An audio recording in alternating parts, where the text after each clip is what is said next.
Աշխատանքի և սոցիալական հարցերի նախարարությունը ևս մեկ անգամ մեկ տարով երկարաձգել է Լեռնային Ղարաբաղի առանձին շրջաններից տեղահանված ընտանիքների բնակապահովման ծրագրով ստացած հավաստագրերի գործողության ժամկետը։ Հավաստագրերն ուժի մեջ են մինչև 2026 թվականի դեկտեմբերի 30-ը։ Կարևոր հիշեցում, որ հայրենակիցներին նոր հավաստագրեր չեն տրամադրվելու, այսինքն այն հավաստագրերը, որոնք այս պահին իրենց ձեռքին են, անկախ նրանից, որ նշումը մինչև 25 թվականի դեկտեմբերի 30-ն է, իրենք ավտոմատ երկարաձգվել են եւ համարվում են վավեր մինչև 26 թվականի դեկտեմբերի 30-ը։ Հիշեցում սոցիալական գերատեսչությունից, հենց այդ հավաստագրով շահառու ընտանիքները կարող են մոտենալ գործընկեր ֆինանսական կազմակերպություններ, որոնց ցանկը նախարարության պաշտոնական կայքում հրապարակված է եւ իրականացնել հիպոթեկային վարկավորման գործընթացը, իսկ ինչու որոշվեց երկարացնել ժամկետը։ Քանի որ այս պահի դրությամբ հավաստագիր է ստացել 3947 ընտանիք, որոնցից 3694-ն են իրացրել, այսինքն մենք ունենք դեռևս 253 ընտանիք,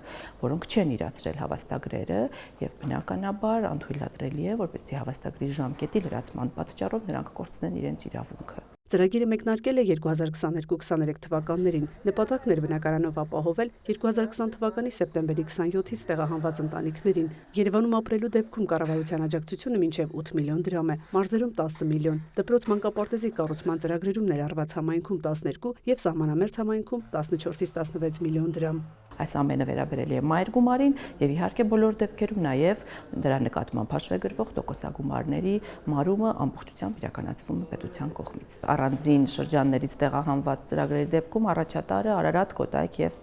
Արմավիրն է, նաեւ Սյունիքը հետ չի մնում, մյուս մարզերում ավելի պակաս են ցուցանիշները։ Ծրագիրն ամփոփելով Ղարագյոզյանը նշում է. սկզբում կային որոշակի դժգոհություններ, բայց մեկ տարի անց բոլոր խնդիրները կարգավորվեցին, շտկվեցին ֆինանսական կազմակերպությունների հետ կապված հարցերը եւ արդյունքում 2020-ին տեղահանված ընտանիքները ապահովվեցին բնակարանով։